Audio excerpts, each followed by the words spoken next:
Not for Sale, take one.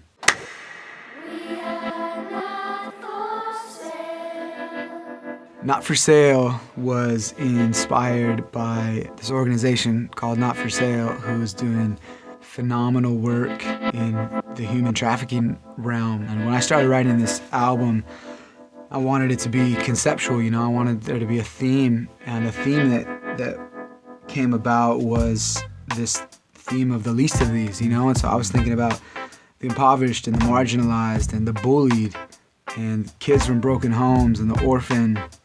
And something that you obviously can't avoid when thinking about the least of these is the slave, and just the tragedy of what kind of world we live in where human beings are treated like animals and where they're sold for money, and when all men and women and children were created equal.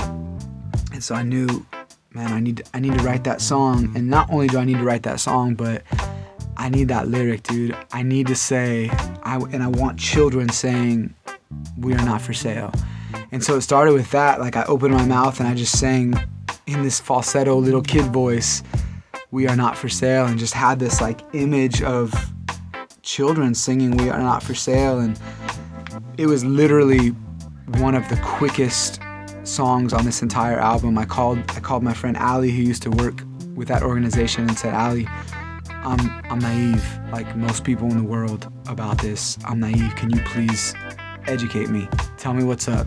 And tell me everything I need to know. I don't care if it hurts me. I don't care if it makes me cry." And she did for like an hour. She just educated me. And I was taking notes, and I was making little references, like, okay, circling words like chocolate, coffee, like I need that like in the song. I need those words in the song. And got done and put it in like a document or whatever, and literally an hour later had written the whole song of Not for Sale.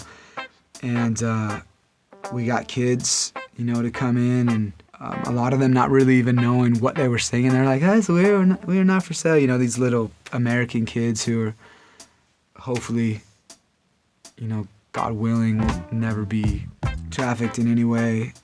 They came in and they sang on this chorus. And when I originally wrote it, we recorded it really, really dark, because the lyrics are really dark, you know, it's heavy.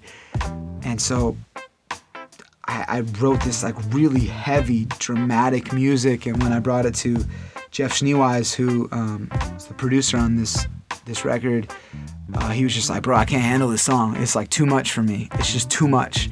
Like, I don't want to put this on the record. It's too much." And me and my manager Tim were like, "Dude, you're tripping. Like, this song needs to be out there. It needs to be said." And he was just like, "It's too much, dude. I don't even want to listen to it." And so I came back around and I was like, "Yo, I'm gonna try to like be as black as I can possibly be in the best sense of the word, and take like any ounce of like soul I have and let it come out in the music." And I got influenced by like, you know, D'Angelo's Voodoo record, obviously, and was like, "Yo, I need some of that in my life." And I'm just, you know, a white boy from Southern California, but we did that, and I plugged my electric guitar straight in to the, you know, to a preamp, no amplifier or anything, and just started playing this little riff, thinking it was a scratch track. Ended up, you know, it turns out like that's how they used to track stuff in the 70s when they wanted that like funky, cool little R&B sound.